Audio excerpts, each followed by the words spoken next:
एक महत्त्वाची बातमी। आढळराव पाटलांचा आज अजित पवारांच्या राष्ट्रवादीत प्रवेश होणार आहे। आंबेगाव तालुक्यातील मंचरमध्ये अजित पवारांच्या प्रमुख उपस्थितीत आज हा पक्षप्रवेश होईल। महायुतीत शिरूरमधून माझी उमेदवारी निश्चित आहे असं आढळराव पाटलांनी यावेळी म्हटलंय।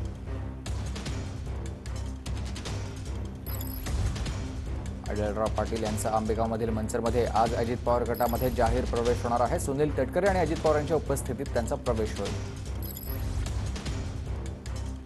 महायुतीकडनं सध्या शिवाजी आढळराव पाटील यांचं नाव समोर येत आहे। शिंदे गटाचे शिलेदार असलेले आढळराव आज राष्ट्रवादीमध्ये प्रवेश करणार आहे। आपल्यासोबत माजी खासदार शिवाजी आढळराव पाटील आहे। दादा, आज तुमचा राष्ट्रवादीमध्ये प्रवेश आहे, काय पहिली प्रतिक्रिया? गेल्या अनेक दिवसापासून माझ्या प्रवेशाची चर्चा आहे। खरं म्हणजे मुळात शिरूर लोकसभा या जागेचं वाटप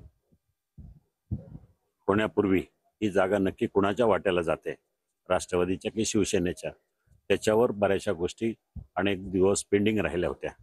पण मध्यंतरी निर्णय झाला की ही जागा राष्ट्रवादीच्या वाट्याला जाते, म्हणून माननीय मुख्यमंत्री देवेंद्रजी आणि अजयदादा या तिघांच्या संमतीनं राष्ट्रवादीचा सहमतीचा उमेदवार म्हणून माझी निवड करण्यात आली आणि त्याप्रमाणे मला कामाला सुरुवात करण्यासाठी सांगितलं। त्याप्रमाणे सुरुवात करतोय आणि त्याचाच भाग म्हणून आता दिवस कमी राहिलेत, तर आता प्रचाराला सुरुवात करायची म्हणून प्रवेश करण्यासाठी आजचा मुहूर्त मी बघितला आणि त्याप्रमाणे प्रवेशाचं काम आज होत आहे। तुषार स्वामी, सुनील तटकरे, TV9 मराठी, आंबेगाव, पुणे।